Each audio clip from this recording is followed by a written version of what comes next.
Silence is often mistaken for emptiness. In a world trained to measure value by noise, opinions, posts, arguments, declarations, what does not announce itself is assumed to lack substance. Yet this assumption reveals more about collective insecurity than about silence itself. Silence is not the absence of power. It is frequently its most refined form. Power that must constantly speak is fragile. It depends on validation, reinforcement, and recognition. Silence, by contrast, does not ask to be seen. It exists fully without explanation. This is why silence unsettles people. It refuses to participate in the economy of approval. It cannot be easily categorized, challenged, or dismissed. It simply is. Historically, the most formidable figures understood this instinctively. Kings spoke less than courtiers. Judges listened more than they talked. Military strategists concealed intentions behind long pauses. Philosophers wrote sparsely,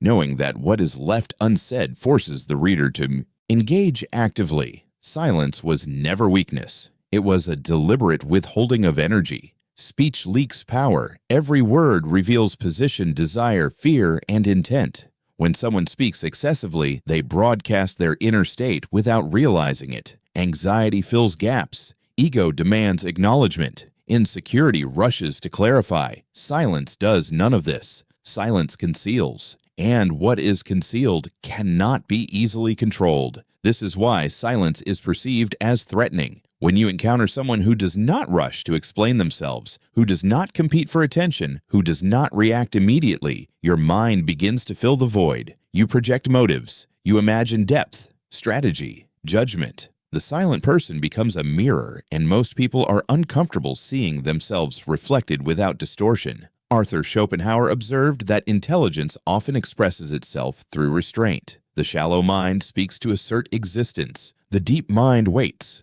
Silence, in this sense, is not passivity, but selectivity. It signals that one's thoughts are not cheap enough to be spent on every moment. Modern culture has inverted this wisdom. We are encouraged to share constantly, respond instantly, react publicly. Silence is framed as disengagement, irrelevance, or fear, but this framing serves systems that profit from exposure. A person who speaks less is harder to predict, harder to manipulate, harder to provoke. Silence disrupts algorithms, not just digital ones, but social and psychological ones as well. Silence also functions as containment. Emotions expressed impulsively lose their force. Anger spoken too quickly dissolves into noise. Desire declared prematurely weakens leverage. Silence preserves intensity. It allows emotions to mature into clarity rather than erupt as chaos. This is why disciplined individuals cultivate silence, not to suppress truth, but to refine it. There is a fundamental asymmetry between the speaker and the silent observer. The speaker reveals. The observer gathers. Information flows in one direction. Over time, the silent individual accumulates understanding while remaining opaque. This asymmetry creates power, not through domination, but through positioning. Consider negotiation. The one who fills the silence often loses. Silence creates pressure, and pressure exposes priorities. The person who can endure silence controls the tempo of interaction. They decide when meaning enters the room. This is not manipulation, it is composure. Silence also protects the inner world. Constant expression fragments identity. When every thought is externalized, nothing remains sacred. Silence creates a boundary between the self and the world. Within that boundary, thoughts can evolve without interference. Beliefs can solidify. Purpose can deepen. The loud individual lives externally. The silent individual lives internally first. This is why mystery is inseparable from power. Mystery is not performance. It is the natural result of restraint. When people cannot fully access you, they assign value to what remains hidden, not because you demand it, but because humans instinctively respect what resists consumption. Importantly, silence is not the same as muteness. It is not fear of speaking or inability to articulate. True silence is chosen. It is speech disciplined by intention. When the silent person does speak, their words carry disproportionate weight. They have not diluted their voice through overuse. Their words arrive with gravity. Silence also sharpens perception. When you are not preoccupied with broadcasting yourself, you notice more. tone shifts, micro-expressions, power dynamics, unspoken tensions. Silence turns attention outward, transforming social interactions into sources of intelligence rather than stages for performance. There is a spiritual dimension as well. Many traditions associate silence with transcendence, not because silence is empty, but because it removes distraction. When noise recedes, what remains is awareness itself. This awareness is stable, grounded, and unreactive, qualities that mirror power at its most fundamental level. The fear of silence is the fear of being alone with oneself. Those who cannot endure silence often cannot endure introspection. They need noise to avoid confronting unresolved thoughts. Silence strips away distraction and exposes truth. This exposure is uncomfortable, but it is also liberating. To reclaim silence as power requires unlearning cultural conditioning. It requires resisting the urge to fill every gap. It requires trusting that your presence does not need constant explanation. It requires understanding that not all value is visible, and that the most dangerous forms of strength rarely announce themselves. Silence is not absence. It is concentration. It is the gathering of force before movement. It is the space where intention becomes precise and identity becomes unshakable. In a world addicted to noise, silence is not just power, it is rebellion. And like all true power, it is quiet. Speech feels empowering because it creates the illusion of control. When we speak, we believe we are shaping reality, asserting our position, clarifying intent, defending identity. Yet most speech does not strengthen power, it exposes it. Words, especially unguarded ones, act like cracks in armor. They reveal insecurity, hunger for validation, fear of misunderstanding, and the need to be seen. Silence, by contrast, conceals strength precisely because it withholds these signals. Every time a person speaks, they disclose more than the content of their words. They reveal timing, emotional state, priorities, and self-perception. The anxious speak quickly. The defensive over-explain. The insecure repeat themselves. The egotistical dominate conversations. Even attempts at confidence often betray uncertainty through excess. Speech, when uncontrolled, becomes a confession. This is why those who lack inner stability feel compelled to talk. Noise becomes a shield against judgment. Words are used to preempt criticism, to justify existence, to fill the discomfort of not being immediately understood. The need to explain oneself is rarely a sign of clarity. It is usually a sign of fragility. Silence, however, does not rush to defend. It does not justify. It does not seek permission to exist. This is why it appears strong. Strength does not beg to be believed. It waits. It allows others to draw their own conclusions, confident that time will do the revealing. There is a psychological imbalance in conversation that favors the silent. The speaker empties their mind outward. The silent person collects information inward. Over time, this creates an asymmetry of knowledge. The one who speaks learns little. The one who listens learns everything. Power grows not from expression, but from comprehension. Modern society encourages the opposite. We are trained to use our voice, to speak our truth, to never stay silent. While expression has its place, constant verbalization erodes leverage. When everything is said, nothing is strategic. When every emotion is public, nothing is controlled. Transparency without discipline is exposure. Strategic silence does not mean deception. It means discernment. It means understanding that not every thought deserves air, not every feeling requires articulation, and not every conflict must be verbalized. Silence filters impulse from intention. What remains after silence is usually worth saying. Speech also locks identity in place. When you declare who you are, what you believe, and what you intend, you reduce flexibility. You bind yourself to past statements. Silence keeps identity fluid. It allows evolution without contradiction. This is why powerful individuals speak carefully. Words create expectations, and expectations create limitations.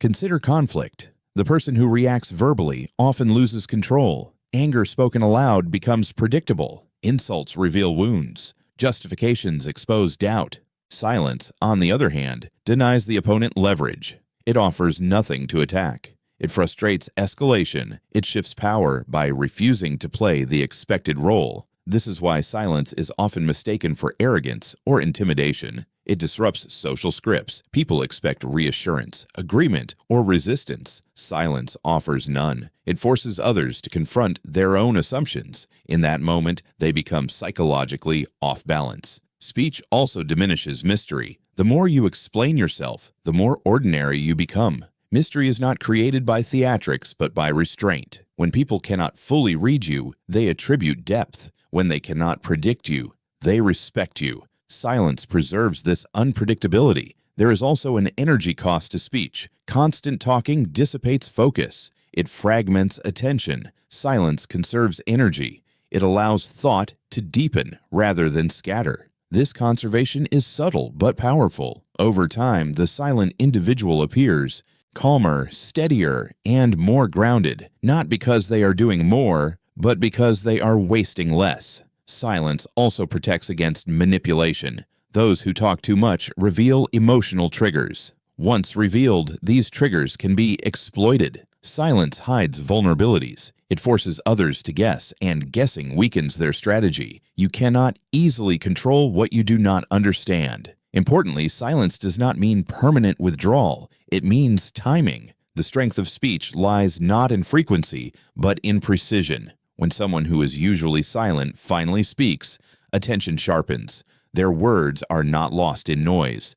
They carry weight because they are rare. This principle is evident in leadership. The leader who speaks constantly loses authority. Their words blend into background sound. The leader who speaks selectively creates anticipation. When they speak, people listen, not because of volume, but because of consistency and restraint. There is also a moral dimension. Silence allows space for listening. It shows respect for complexity. It acknowledges that reality is often larger than immediate opinion. Speaking too quickly simplifies what should be contemplated. Silence honors nuance. The discomfort people feel around silence reveals their own dependence on speech. Silence removes social padding. It exposes inner chaos. Those who are at peace with themselves do not fear silence. Those who are not will attempt to break it, often revealing exactly what they wish to hide. To master silence is not to suppress the self, but to discipline it. It is to understand that power is not loud.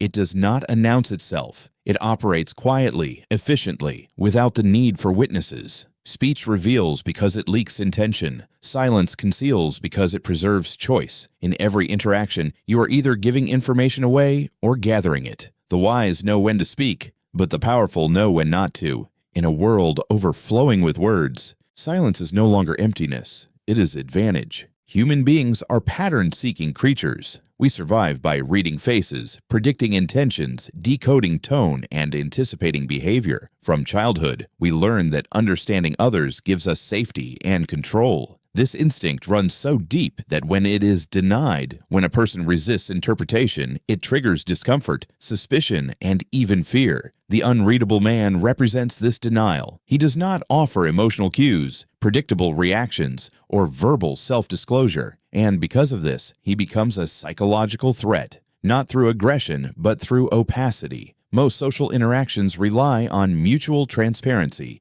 People reveal themselves unconsciously through nervous laughter, excessive explanation, visible excitement, or defensiveness. These signals reassure others. They say, "You can categorize me. You can manage me." The unreadable man offers none of this. His calm does not fluctuate. His silence is not awkward. His presence does not seek validation. This absence of signal is interpreted by the human mind not as neutrality, but as danger. Psychologically, the unreadable man disrupts the brain's predictive machinery. When we cannot predict someone, our cognitive load increases. We scan harder. We watch more closely. We begin to project. And projection is where fear is born. Lacking information, people fill the void with their own insecurities, suspicions, and worst assumptions. The unreadable man becomes a mirror, one that reflects not who he is, but who others fear he might be. This is why silence is often mistaken for judgment. When someone speaks little, observers assume evaluation is taking place. When someone reacts minimally, others believe calculation is happening. The unreadable man appears to be watching, even when he is not. And to be watched without feedback is deeply unsettling. It creates the sense of being measured by a scale you cannot see. In social hierarchies, this unreadability is perceived as power. Those who talk excessively reveal their position. They show eagerness, anxiety, and need. Those who explain themselves surrender leverage. The unreadable man does the opposite. By withholding emotional data, he controls the informational balance. Others expose themselves while he remains concealed. This asymmetry generates dominance without effort. From a psychological standpoint, humans are uncomfortable around individuals they cannot influence. Influence requires access, emotional hooks, predictable triggers, known desires. The unreadable man offers no such entry points. Praise does not move him visibly. Criticism does not provoke reaction. Social pressure fails because it depends on emotional responsiveness. When none appears, the manipulator feels powerless. This powerlessness often mutates into hostility. The unreadable man is labeled arrogant, cold, or dangerous, not because he behaves aggressively, but because he refuses to participate in emotional exchange on demand. Society expects emotional compliance, smiles when appropriate, outrage when required, enthusiasm on cue. The unreadable man breaks this unspoken contract. His neutrality becomes rebellion.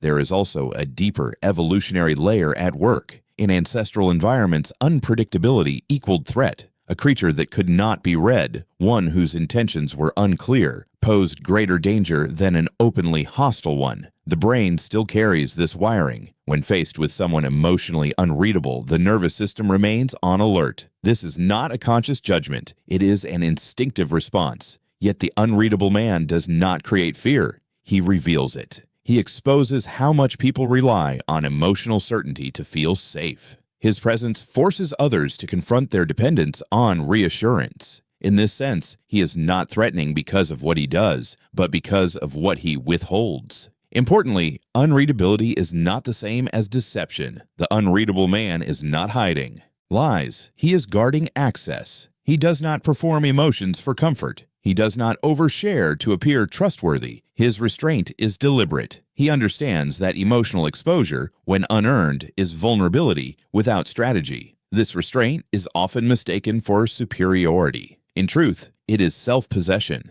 The unreadable man is not reacting because he is not internally chaotic. He does not need to discharge emotion to regulate himself. He observes first, responds second. Often, he chooses neither. This choice, the ability to not respond, is what unnerves others most. In group settings, the unreadable man subtly alters dynamics. Conversations orbit him. People seek his approval without realizing it. His silence becomes louder than speech. When he finally speaks, his words carry disproportionate weight, not because they are louder, but because they are rare. Scarcity amplifies value, even in communication. Psychologically, people trust emotional consistency. The unreadable man provides something more unsettling, emotional opacity with behavioral consistency. He is calm, measured, and stable, but not emotionally accessible. This combination suggests internal control, and internal control is often associated with power, intelligence, or hidden intent.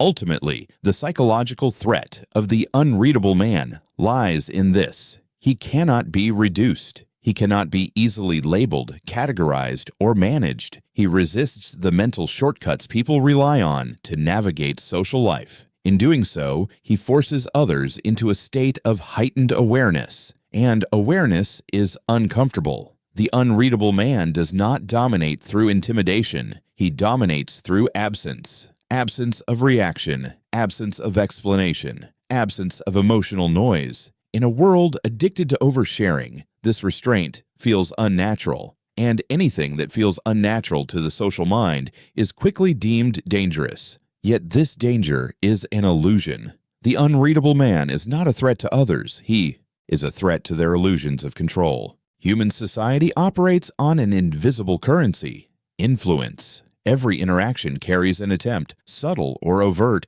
to shape behavior, extract compliance, or direct attention. Words are the primary instruments of this influence. Through persuasion, guilt, flattery, urgency, and fear, people exert their will on one another daily. In this landscape, silence is not emptiness. It is resistance, and when used deliberately, it becomes one of the most powerful refusals available to the individual. Most people are trained to respond. From early life, we are conditioned to explain ourselves, defend our choices, justify our emotions, and react promptly to social demands. Silence violates this conditioning. It disrupts the expectation of accessibility. When someone refuses to respond or responds minimally, the influencer loses traction. Their script collapses. Silence interrupts the cycle of pressure. The will of others often operates through emotional hooks. They provoke reaction to gain. Leverage, anger to dominate, sympathy to extract, confusion to control. The silent individual denies this leverage by offering no emotional signal, no verbal justification, no defensive posture. They remove the handles others use to steer them. This absence of engagement is not weakness. It is strategic non-cooperation. Silence becomes resistance because influence requires participation. Manipulation cannot function without feedback. Persuasion needs a conversational surface to grip. Even conflict requires response to escalate. When silence enters the interaction, the dynamic shifts. The aggressor speaks into a void. The persuader over-explains. The manipulator reveals intent through frustration. In silence, power reverses. Psychologically, silence forces others to confront their own urgency. When someone demands explanation and receives none, their discomfort grows. They interpret silence as defiance, not because it is loud, but because it refuses obedience. The silent individual does not rush to reassure, clarify, or appease. This refusal asserts autonomy without declaration. Resistance through silence is particularly effective because it avoids open confrontation. Direct opposition invites escalation. Arguments provide terrain for domination. Silence provides none. It is unassailable because it offers nothing to attack. There are no words to twist, no claims to dismantle, no emotions to provoke. Silence leaves the opposing will grasping at air. This is why institutions, authority figures, and social groups often fear silence more than rebellion. Protest can be labeled, punished, or absorbed. Silence remains ambiguous. It resists classification. Is it agreement? Is it defiance? Is it withdrawal? This uncertainty weakens control. Systems thrive on predictability. Silence disrupts it. On an interpersonal level, silence resists emotional coercion. Guilt loses power when it is not acknowledged. Shame dissolves when it is not internalized. Provocation fails when it is not mirrored. The silent individual becomes emotionally ungovernable. Others may intensify pressure, but each escalation exposes their dependence on reaction. Importantly, silence is not passivity. It is restraint with intention. Passive silence avoids engagement out of fear. Resistant silence withholds engagement out of choice. The difference lies in internal posture. One retreats. The other stands firm without advancing. This distinction is felt intuitively by others, and it unsettles them. Silence also protects the inner world. The will of others often seeks access to motives, doubts, insecurities, and plans. By demanding explanation, they attempt to map your internal terrain. Silence denies reconnaissance. What remains unknown cannot be exploited. In this way, silence preserves sovereignty over one's inner life. In modern culture, constant communication is framed as virtue. Availability is mistaken for openness. Expression is confused with authenticity. Under this pressure, silence is pathologized, interpreted as avoidance, hostility, or dysfunction. But this narrative serves those who benefit from access. Silence threatens systems built on exposure. Resistance through silence does not mean permanent withdrawal. It means selective engagement. The silent individual chooses when speech serves purpose and when it serves others' agendas. They understand that not every demand deserves response, and not every question deserves an answer. This discernment is the core of autonomy. Silence also slows time. Influence thrives on urgency.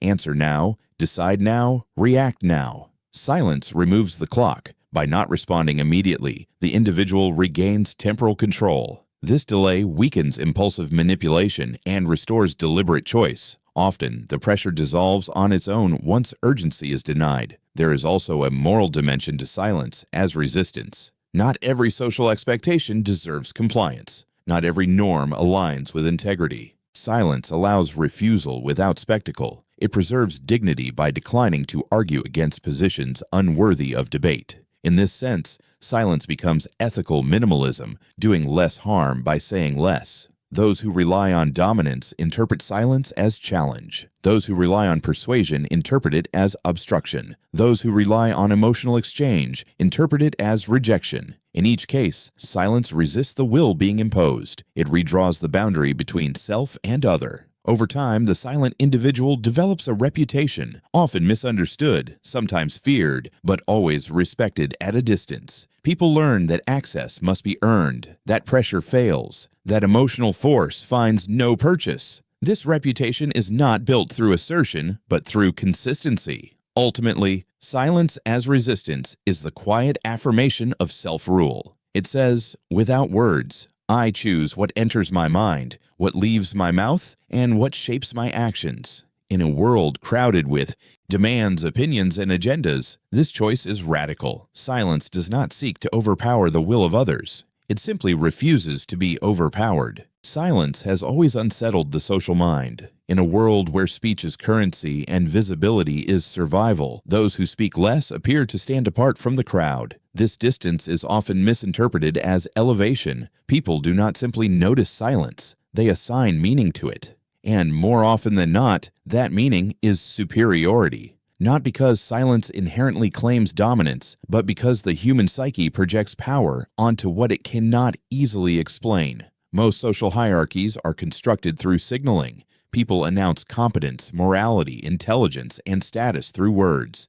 They explain their decisions, justify their beliefs, and narrate their intentions. This constant self-disclosure reassures others that the hierarchy is visible and negotiable. Silence disrupts this system. When someone does not explain themselves, they appear to operate above the need for validation. That appearance alone is enough to trigger assumptions of higher status. Psychologically, people associate silence with confidence. Insecure individuals tend to over-communicate. They fill space to avoid judgment, misunderstanding, or exclusion. Silence, by contrast, suggests comfort with ambiguity. When someone does not rush to speak, they seem unafraid of being misinterpreted. This calm resistance to social pressure is read as inner strength, even if it is simply discipline. Silence is also mistaken for superiority because it implies choice. Speaking less in a talkative environment looks intentional, not accidental. Observers assume the silent person has something to say,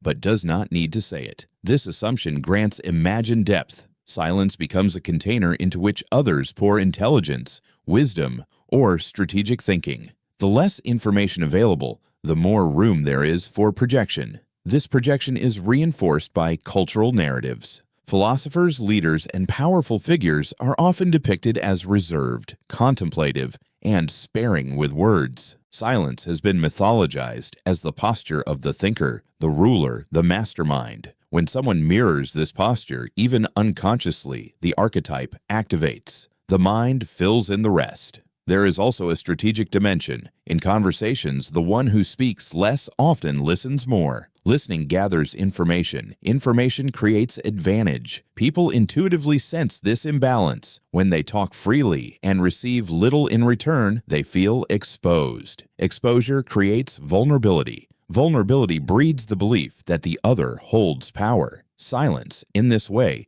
does not claim superiority. It induces it in the imagination of others. Another reason silence is mistaken for superiority lies in scarcity. Value rises with rarity. In environments saturated with opinions, reactions, and commentary, restraint stands out.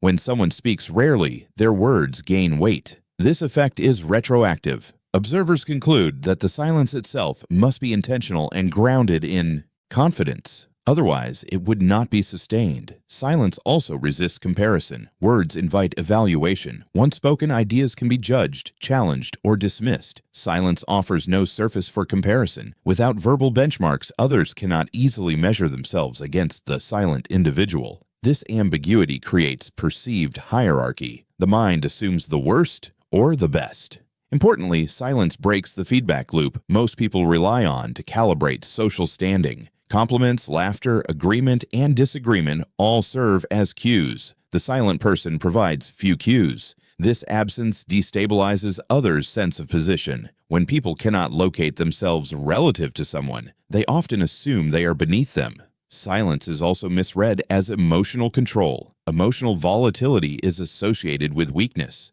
Reactivity suggests lack of mastery. Silence, especially in charged situations, suggests regulation. The person who does not react appears unshaken. This unshakability is often equated with superiority, even when it is simply patience or disengagement. Yet this misinterpretation reveals more about observers than about the silent individual. People project superiority onto silence because they themselves feel compelled to speak. They experience speech as necessity, not choice. When they encounter someone who does not share this compulsion, they assume an advantage must exist. They rarely consider that silence may be personal discipline rather than social dominance. There is also fear involved. Silence leaves intentions unclear. Unclear intentions are unsettling. To manage this discomfort, the mind assigns authority to the unknown. It is psychologically safer to believe the silent person is superior than to confront the anxiety of not knowing their position. Ironically, silence can attract both deference and resentment. Some admire it as wisdom, others interpret it as arrogance. Both reactions stem from the same source, the refusal to explain. In either case, silence commands attention without demanding it. This passive influence is easily mistaken for superiority. However, silence does not inherently make one superior. It merely creates space. What occupies that space depends on the individual's character and the observer's projections. Silence amplifies what already exists. It does not manufacture virtue or intelligence. A silent fool remains a fool. They are simply harder to detect. The danger lies in confusing perception with reality. Those who cultivate silence for its perceived power risk mistaking restraint for substance. True strength does not come from withholding speech, but from having the capacity to speak precisely when necessary, and the discipline to remain silent when it is not. In the end, silence is mistaken for superiority because it violates expectation. It denies access, resists evaluation, and interrupts social scripts. Faced with this disruption, the human mind fills the gap with meaning. Often, that meaning is power. Silence does not announce superiority. Others assign it. Silence is often romanticized as effortless power, as if withholding speech alone grants authority, depth, or mystery. This is a comforting illusion. True silence is not passive, and it is never free. It demands discipline, sacrifice, and an internal strength most people never develop. The price of silence is paid not in words withheld, but in tensions endured, misunderstandings accepted, and impulses mastered. Those who practice silence seriously discover quickly that it is not a refuge for the weak. It is a training ground for the strong. The first price of silence is misunderstanding.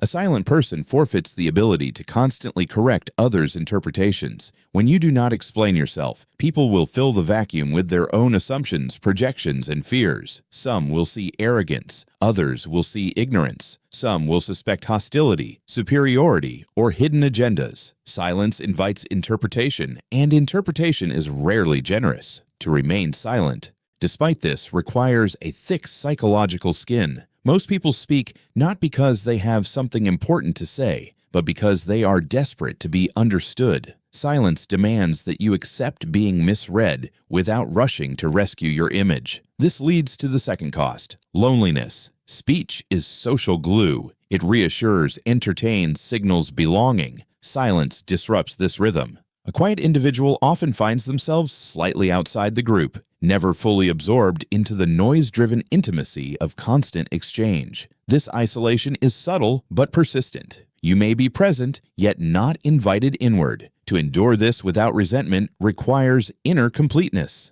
The silent person must learn to generate meaning internally, rather than harvesting it from social validation. The discipline of silence also requires mastery over impulse. Words often erupt not from wisdom, but from emotion, anger, insecurity, pride, or fear. Silence forces you to confront these impulses directly. When insulted, the urge to retaliate rises. When ignored, the urge to demand recognition appears. When challenged, the ego begs to assert dominance through speech. Silence denies these impulses their release. Over time, this denial becomes refinement. The emotional system is retrained, reactivity weakens, observation strengthens. Silence, practiced consistently, reshapes the nervous system itself.